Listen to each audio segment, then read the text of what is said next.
We've been studying the book of Psalms. We've already looked at Psalm 1 and Psalm 2. They are the introductory psalms. Really, they in the original were just one psalm.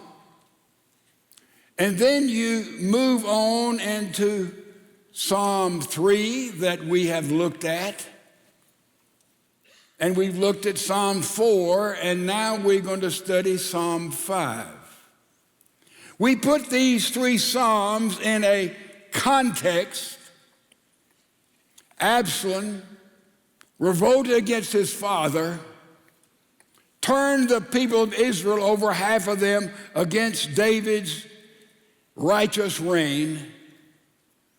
And now David ran in the middle of the night with his little group, and they went down across the Kidron Valley, and they spent the night until finally they crossed Jordan, and they marched and ran until they went all the way up and crossed the Jabbok River, which is a tributary of the Jordan about 25 miles from the Dead Sea. And now you have these three psalms, written evidently by David as he was fleeing. And Psalm 3 is called a morning psalm. Remember, he awakened in all probability and began to write in his devotional word this fabulous hymn. That's a morning psalm. And then chapter 4 is an evening psalm, that which he would have prayed and written in the evening. And then chapter number 5 that we're going to look at today, it is another morning psalm. And it was written in the morning in the most difficult period in the life of David. Surrounded by thousands, a revolution by his own favorite son, way in the backside of nowhere, trying to go and get a mountain people to come and be a part of his defensive now army. And he writes this magnificent psalm. In Psalm 5, you have God's name given in two different forms. 5 times in the psalm, you see the word Yahweh.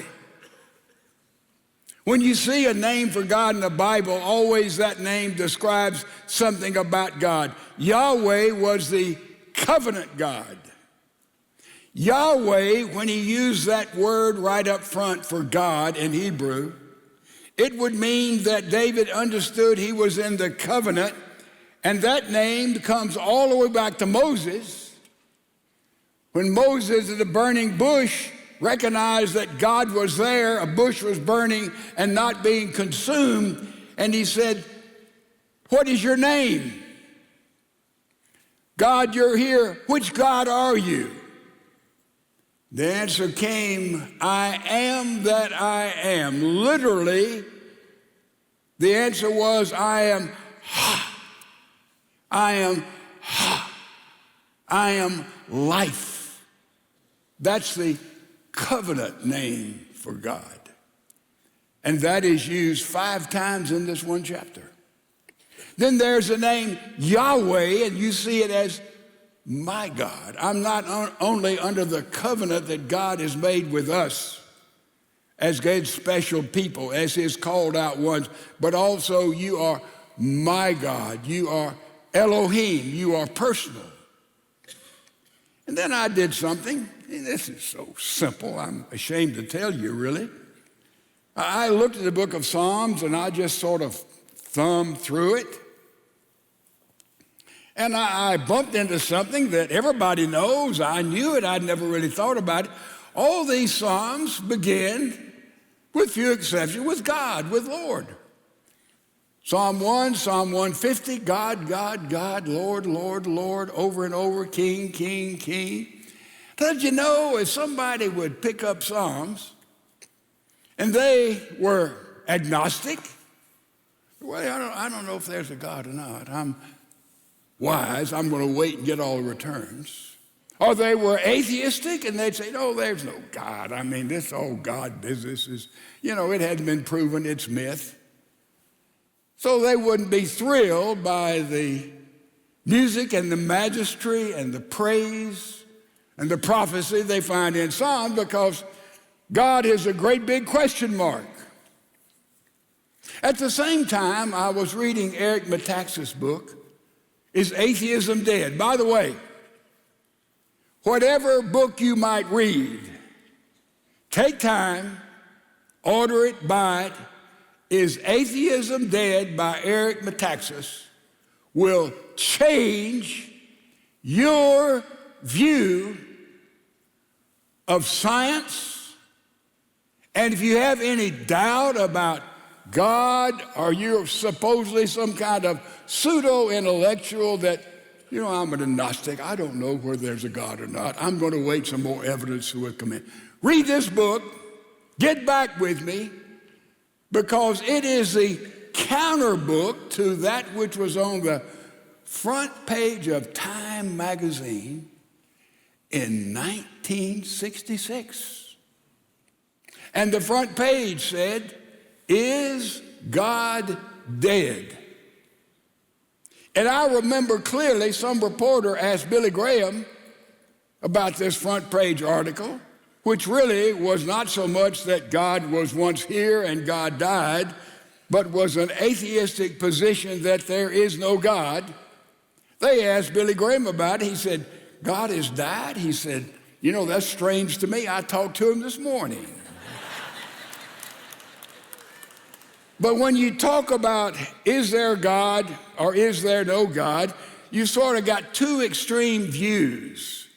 There's one view by a lot of scholars and a lot of people, and some of them have expressed this boldly, that they do not want there to be a God. Yep. Friedrich Nietzsche said this, and he was quite honest. He said, I don't believe there's a God, and I don't want there to be a God because it will mess up my sex life. Yeah. And a lot of people don't want there to be a God because the hedonistic lifestyle in which so many people live, I, me, my, mine, pleasure, what I want to do, I've worked out my own deal, I'm satisfied with this, and I can handle this. They don't want there to be a God. If there is a God, he needs to be way, way up there, and if I need you, I'll call you. A lot of people do not want there to be a true and living God. And there's another group that wants there to be a God, hopes there to be a God, and thinks, well, maybe there is a God, and I kind of think there's a God. I'm going to tell you something, folks. An amazing thing has happened since 1966. The high water mark, I think, of accepted atheism, agnosticism. And if you have not stayed up to date, I've got a surprise for you. Science has now conclusively proven, be careful, this is not an overstatement, that there is indeed a God. Science. Now stay with me. A lot of people who are in the intellectual category still are back there in 1966, and they think that science continually has proved there's no creator, there's no ultimate personality. And the truth is, the opposite has taken place. And as we look at praise to God, prayer to God, singing to God, insights about God, learning the character of God as we go through Psalms, we're going to bump into this all the way through. And I'm going to begin with just one simple statement. Science has proven there is a God, going back to a relatively recent affirmation, and that's the Big Bang. You say the Big Bang Theory. The Big Bang is no longer a theory. It is established science. Well, what is the Big Bang? It simply says that there was a moment in which out of nothing came the creation. The theologians call it creation ex nihilo. You see, up before the Big Bang was affirmed by the scientists, up to that time, the argument was, well, you know, as you move through and there's infinite time, anything can happen through evolution, right? That's the argument. That's the evolutionists. Because given enough time, you can take some scum out of a primeval swamp, and that scum will develop into a cell and then into life, and life of all forms by chance, random observation events, because time is infinite, right? That's the argument you run into all the time when you talk about design and evidence of God. But once the Big Bang was established by, I guess, Einstein was beginning of it, and others even prior to him, and then the Hubble telescope, and then we move today to a telescope infinitely more powerful than Hubble. And all of a sudden science, and I won't get into this too deeply because I can't go very deep myself, but science starts and moves toward the Big Bang, and you have an effect. You always have a cause, right? Anybody want to debate that? Bang, an effect. Slap my hands together. What's the cause? Took my muscles, slapped it together. The effect is that noise and the reddening of my hands, right? There's a cause and effect behind everything. But scientists so many times work in the other way. They look at an effect and they ask, what is the cause? Follow me? Here's something. Where did it come from? How did it get there? And through this looking at effect and going to the cause and looking to the effect and going to a cause, Oppenheimer, so many scientists, they came to the position that there was a moment in which there was a Big Bang. And this Big Bang exploded the cosmos, and therefore, through observation, scientists have empirically proven that that explosion is still going on, and the universe is not contracting, it is continually expanding. Hello. And therefore, a wall has been built, and on this side of the wall, there are the scientists, there's the astrophysicists, and there's all of those who use the scientific method. Proof is revealed by experiment. That's the basic, simple definition of the science. You experiment something, it is proven.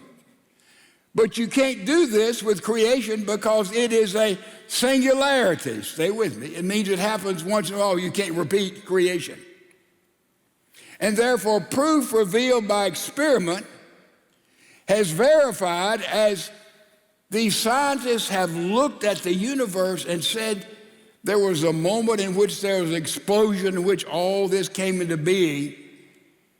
And the other side, here's this wall here. On this side is everything we know and see and observe. Here is physics. Here is all of our disciplines. But on the other side of the wall, there is nothing. Science cannot say a thing. The Big Bang established a moment in time that the world came into being 13.8 billion years ago. Bang, Big Bang. And therefore, there's not infinite time in which all these so-called movements can take. So there comes a wall, and the other side of the Big Bang, science has nothing to say. Because all of a sudden there is not space, there is not time, there is not matter. That's all on this side of the wall. You got it? I mean, it's trying to say it as simply as I can. But on the other side of the wall, you know what scientists say? They have no place there. They have nothing to say. And some of them have reluctantly been honest to say the only thing on the other side of the wall is the first chapter of Genesis. In the beginning, God created. That's giant, folks. Science now has proven for us there is that God, that force, that creator that is independent, where they have no voice. And all the physicists and all the sociologists and all of those have no space, because on the other side of this, there is nothing except God. Science, through their own discipline, has proven there is a God, and most honest scientists who really value logic, intelligence, they can't escape this. There's no dodging room. So therefore, if you're caught back in 1966, as many of our pseudo-scholars in universities and schools are, they're not up to speed, because their own discipline has proven the reality of Almighty God. Now, we're going to be dealing with this, and it goes on the basis of the Big Bang. Also evidence there, how did life come into being? Also the fine-tuned universe, the anthropic principle we'll run into.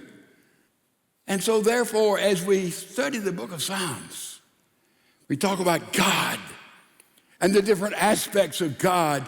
We're talking about a eternity, and we're talking about a supernatural entity that has absolutely been verified and proven by science, when most people still think science is still disproving God. No, science says there is absolutely a creator God.